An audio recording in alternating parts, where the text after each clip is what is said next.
Un incendio rexistrado onte pola tarde no restaurante Penín, en Ribeira, situado na céntrica Praza de Vigo, obrigou a mobilizar ata o lugar os equipos de emerxencias. Ao parecer o lume orixinábase nunha das frixideiras da cociña.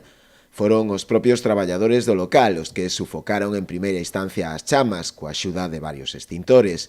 A chegada dos equipos de extinción, tanto o Grupo de Atención ás Emerxencias Municipal como tamén a Agrupación de Voluntarios de Protección Civil, o lume xa estaba apagado.